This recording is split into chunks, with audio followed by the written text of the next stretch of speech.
Hansikkaat on hukassa vielä, hyvää päivää. Otetaan täältä yhdet rukkaset.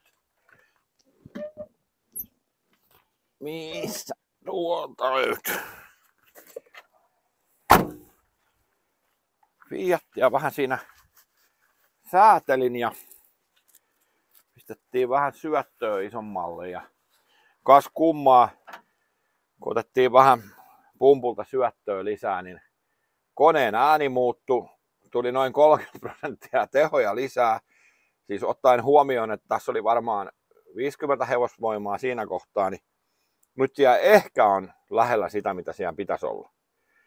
Mutta nyt kävi semmonen juttu, että kun mennään kunnolla ahdoille, niin pitää hirveän suhina. Ja kun tuolta sisältä ajaessa kuuntelee, niin kuuluu jostain täältä. Ei selvinnyt tästä, kun kattelin. Ja siis, kun se on semmoinen kauhea se suhina, niin se on, että se tulee jostain pienestä raosta silloin. Päästään sen pihinänsä, niin onneksi meillä on tämmönen kone. Pistetään se pöriseen ja katsotaan, mistä se, mistä sitä tulee. Pistin otsavalonkin, niin nyt vähän aikaa menee. Mä otin sen tuolta imusarjalta irti ton. Se menee tota kautta nyt välijäähyyn ja turpolle päin sen kautta. Mä veikkaan, että se on tuo jossain ahtimen ja välijäähdyttimen välissä, kun nämä putket kyllä tutkin jo. Antaa sen vähän aikaa siinä pöristä. Mistä tää meni päälle? Tää meillä syttyi pihavalokki, onko täällä mukaan jo niin hämärää? Siis vähän varmaan säätää niitäkin. Tuo on vähän märkää tuolla, että saattaapi olla, että se on tuolla jossain se vuoto tuolla putkessa. Se tarvii nyt katsoa, kohtahan se meille selviää, mistä rupeaa tuleen sauhua. Otan sen kameran tähän sitten, kun siinä rupeaa tapahtua. Kauheasti kaikkea kuuntelee, kun maristaa nyt joka paikassa ja joka asiasta ja kaikkea. Tarvitsisiko tehdä jotain, että nämä asiat paranee? En tiedä. Vai istutaanko saatana sohvalla? Ja kuunnellaan, kun ihmiset marmattaa. Hei! Täältä rupeaa nouseen savua. Otetaan teitä lähemmäksi. Otan teidät siitä irti ja mennään tänne. Kattokaapas tonne. Sieltä. Se on toi putki. Tuo lähtee turpolta ja menee tästä tänne välijäähdyttimelle, niin sieltä tulee. Kätevä peli, eikö olekin? Tempastaan sieltä se putki irti ja katsotaan, mä pistän teidät takas tohon ja... No ei sinne päin, kun tonne päin. Noin. Siihen. Sieltä tulee. Onneksi sen saa tosta helpolla irti, niin pistetään savu pois ja kone pois päältä. Ja toki mä voisin sen kameran pistää siihen, niin näette mitä mä teen. Mä tuossa meinasin, että mä rupeen kysymyksiä ja vastauksia videoa kuvaan, mutta en mä sitten vielä. Tarvii käydä siinä nyt vähän läpi niitä kyssäreitä, semmosia mitä ottaa siihen ensimmäiseen. Niitä voi ruveta tekemään kyllä ihan oikeesti taas sillä taajaan ja vähän useammin. Niin. Ja. Tiedättekö te tämmösen, kun on nää Crocsin nää työkengät ja sitten on tämmösiä orapihlaja-airasta tämmösiä. Nää on helvetin mukavia. Noin. Otetaan kameraa vähän siihen. Täällä rupeaa vähän hämärtää pikkuhiljaa. Mikään päivä nyt enää varsinaisesti on. Mutta joo.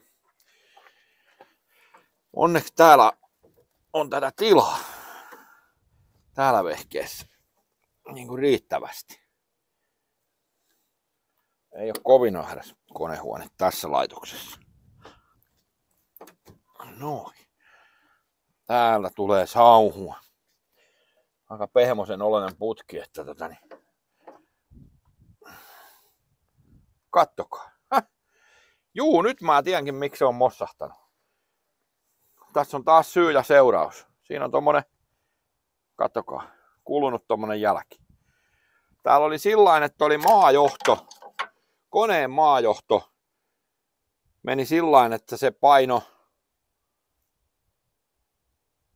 tätä putkea tonne tohon vesipumpun siivapyörään. Tää osui siihen. Oli osunut. Siinä on niinku parikin eri jälkeä kuvioa tossa. Se on niinku osunut siihen. Joo, siitähän se on nyt sitten pettänyt. No se laitetaan, niin tosta se puhaltaa nyt. Oltiin tällä tuossa vähän reisun päällä, niin yhtäkkiä alkoi, kun lähdin jonkun kaupan pihasta, niin kauheet suhina ja tuhina. Mä että mikä helvetti sen tuli. Semmonen vika. Ja sitten kun se on puhaltanut tuonne laturiremmille, kun mä ihmettelin, kun tää välillä vähän kitisee toi remmi, niin kunhan sieltä vähän öljyä tulee tämmöisestä dieseleistä aina täältä putkesta. Dieseleistä varsinkin ja tämmöisestä varsinkin. Ei se paha vika ole, kun se on korvien välissä, niinhän sitä sanotaan.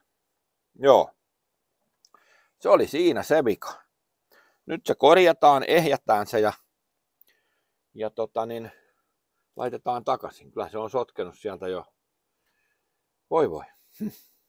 Niin, palatakseni niihin kysymysjuttuihin, niin siellä joku kovasti kaipailee Merkurun tornia. Torni on tuo Nokialla hyllyssä ja mä kiikutan sen tähän nyt, kun mä saan ton verstaan remontin tosta loppuun. Ja sit sieltä tulee se flipperin se vetolaite, se huolletaan, vaihdetaan vesipumppu siihen ja se on vähän erilainen rakenteeltaan kuin normi OMC. Ja sitten siellä on jotain muitakin patoja, mitä pitäisi kasailla tossa ja tuossa on kaikenlaista muuta konehommaa ja sitten mulla on tuossa yksi valo osoittaa häneen, se on tuossa ulkona vielä menossa, niin vuoden 30-33 Evinrude. 25 hevosvoimainen 2 pytty bokseri. Semmonenkin siihen ilmaantui. Se oli kanavalle lahjoitus se. Kurkataan sitäkin, sitä ei ruveta sen paremmin remontoimaan kyllä mitenkään. Se taitaa olla sen verran hyytynyt yhtä puuta oleva versio, niin ei ruveta sen kanssa sen enempää leikkiä. Fiksataan, siistitään se ja pistetään koristeeksi. Mutta minä tutkin tämän potilaan nyt. Saanko mä tämmöisen putken jostain vai mitenkä tämän kanssa tehdään. Niin. Minä katson nyt niitä kysymyksiä sinne nipun ja tässä ihan lähipäivinä kuvaan ensimmäisen pitkästä aikaa taas sen ensimmäisen kysymyksiä ja vastauksia video. Yritän olla huolellinen ja tarkka, että menee kaikki oikein. Joku joskus ehdotti livenä, että kyssärivastauksia livenä, juu ei tule yhtään mitään. Te kyselette niin kummallisia, että mun on pakko aina välillä tarkistaa jostain kirjasta joku asia, kun en minäkään nyt mikään tiedätkö, muistihirvi, joita mä en ihan kaikkea muista. Ja kaikkea tiedäkään. Näitä koneita, vehkeitä on niin paljon, että niitä ei niin muista ei sitten kukaan, ei sellaista ihmistä olekaan. Niissä on niin paljon kaikkia juttuja, jos niin kuin teknisiä tietoja halutaan ja kaikkea, niin ei. Niitä on niin tuhoton määrä, että on pakko kiittää välillä Raamatusta katsoa. Ja sieltä on tulossa taas lisää kerran siitä tuota kirjallisuutta. Niin kyllä minä voin välillä vähän tarkistaa, jos joku tarvii jonkun tiedon, niin yritän katsoa ja tarkistaa sähköpostiin tai WhatsAppiin. numerot löytyy ja sähköpostit sieltä ja sinne kysymyskenttäänkin. En kauheasti ole nyt vastaillut niihin kyssäreihin. On tässä muuta puuhaa, niin ei ole sillä lailla jaksanut keskittyä siihen. Illalla on niin sanotusti niin kuin takki tyhjä. Niin ei sitten tule vastailtua. Sitten välillä niihin tulee kirjoiteltua ja sitten siellä on onneksi tämä on hyvä porukka siellä teitä, niin te vastailette mun puolestani. Ei tarvi aina kauheasti keskittyä niihin. Kyllä te tiedätte. Enemmän varmaan joku minä. Tällainen viiju-juttu. Fiat pelaa nyt oikein hyvin lukuun ottamatta tuota asiaa. Liivasin tuosta pikimattoon, niin hiljeni mölyt pistetään vielä tuohon tuliseinäänkin vähäsen, niin ei pidä niin kovaa ääntä tonne sisälle. Muuten tää pelaa nyt hienosti. Varsinkin kun syöttöä lisättiin, niin nyt tää jaksaa mennä. Tämä niinku kiihtyy ja jaksaa alhaalta vääntää ja semmonen 90-100 menee ihan nätisti vitosella matkavauhti. Ei tuota mitään tuskaa, menee ihan kivasti. Vaikka onkin tämmönen vanhus, mutta kumminkin. Teen tästäkin lisää sitten, kun on se aika taas. Mutta nyt minä menen juomaan kahvia ja syömään pullaa. Saavuin juuri tässä tuolta reissusta, niin ajattelin pistää siksi sen kameran siihen, että katsotaan mikä tätä vaivasi. Ja vikahan löytyy. Erittäin hyvä laite. Sieltä löytyy Vevorin esittelyvideo kyseisestä laitteesta. Voin laittaa sen erikseen siihen linkin, niin voitte siitä kuvauksesta löytyy. Mistä tommosia saa. Aivan sitten erinomainen apu tässäkin. Kyllähän olisi toi reikä tuolta löytynyt, kun olisin läppinyt ja katsellut ja tutkinut, mutta ei tarvitse kuin minuutin se oli tossa, niin se sauhu tuli tuolta vuosi. Helpottaa elämää tässä kohtaa. Hyvä. Ei muuta kuin viettäkää rauhallinen sunnuntai, arki alkaa taas. Moro!